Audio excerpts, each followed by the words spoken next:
Hello boys and girls and the other. À 7 jours du premier Grand Prix, la Formule 1 a écrit le prologue de cette saison 2022 et j'ai 5 minutes pour vous en parler.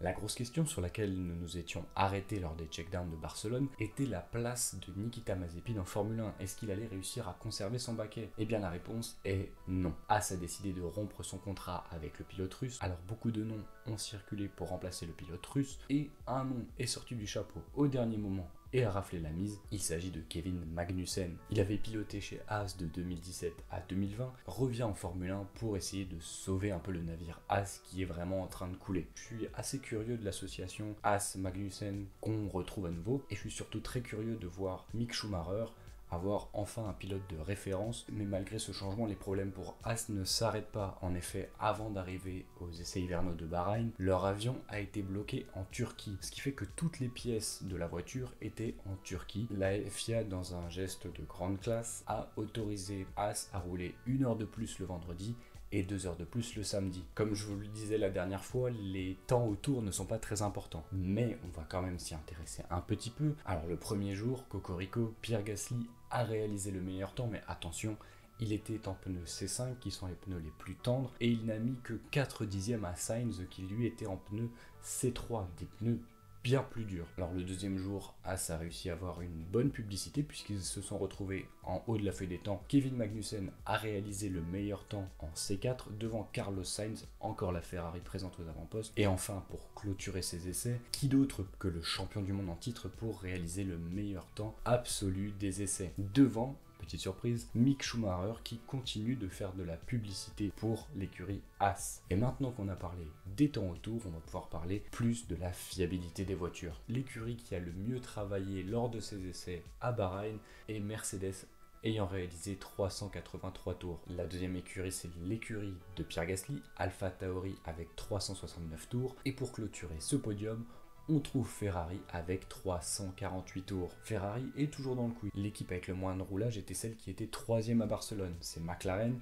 ils ont réalisé moins de 200 tours et surtout ils n'avaient qu'un pilote à rouler puisque Daniel Ricciardo était positif au Covid. Il va falloir trouver un deuxième pilote pour mettre dans la deuxième McLaren. Pour l'instant, au moment où je tourne, on est du coup le dimanche au lendemain des essais hivernaux, il n'y a pas eu d'informations complémentaires. Mais si je devais mettre une petite pièce sur quelqu'un, je miserais quand même sur Stoffel Van Dorn. En termes de fiabilité, on a eu des problèmes de frein côté Williams. Les freins ont complètement pris feu, ce qui a cassé la suspension même à un moment. Et enfin, on va terminer par ceux pour qui la fiabilité n'est pas importante, Alpine, puisque après les essais de Barcelone, les checkdowns de Barcelone, on a vu à nouveau une casse côté Alpine. Ça devient quand même problématique chez Alpine, cette fiabilité qui pour l'instant n'est pas du tout au rendez-vous et pourrait poser problème. Le gros point à travailler côté Alpine, c'est surtout la fiabilité. Est-ce que ce sera bon pour le premier Grand Prix? C'est pas sûr.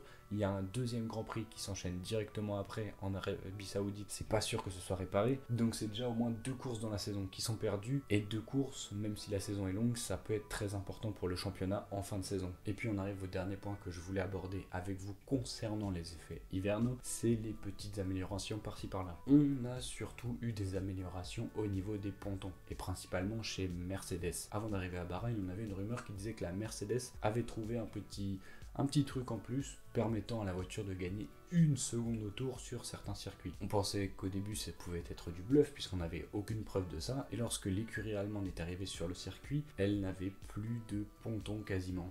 La Mercedes était vraiment rétrécie au maximum au niveau des pontons, ils avaient supprimé les pontons en plaçant différemment les radiateurs. En effet, Mercedes tente plutôt d'optimiser le flux d'air qui appuie sur la voiture vers le diffuseur. Si vous voulez plus d'explications, que je m'y connais pas trop dans le domaine technique, je vous conseille d'aller voir F1 Whisperer sur Twitter qui justement explique les différents phénomènes et les différentes conception des différentes améliorations des Formule 1. Là où Mercedes tente d'avoir des pontons qui optimisent le flux d'air vers le diffuseur, c'est complètement différent côté Ferrari, Aston Martin et Alpine. Optent plutôt pour des pontons larges. Alors on verra ce que ça donne lors des différents Grands Prix.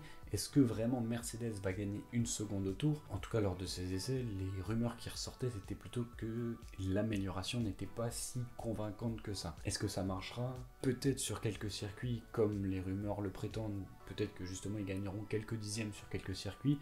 Est-ce qu'ils iront jusqu'à une seconde? Bah ça pour l'instant c'est pareil, c'est moins sûr. Tant qu'on n'a pas vu les voitures rouler concrètement, on peut pas vraiment savoir. Peut-être que c'est juste sur Bahreïn que ça marche pas, et peut-être que sur d'autres circuits ça va marcher complètement. Rendez-vous donc le 20 mars pour connaître vraiment toutes les performances des voitures. Alors comment est-ce que vous avez trouvé ce petit épisode? J'espère que ce premier épisode d'introduction pour la saison 2021 vous aura plu. J'essaierai de sortir ces vidéos le mardi ou mercredi qui suivent un Grand Prix. Maintenant je peux pas vous promettre que ça sortira toujours le mardi ou le mercredi. J'éviterai de le sortir le vendredi parce que ce jour-là est réservé aux grosses vidéos. D'ailleurs, la grosse vidéo qui devait sortir en mars sortira en avril parce que je ne l'ai pas terminée. Je prends le temps de bien la fignoler, de bien la terminer pour qu'elle soit de qualité. Si cette vidéo vous a plu, je vous invite à mettre un pouce bleu.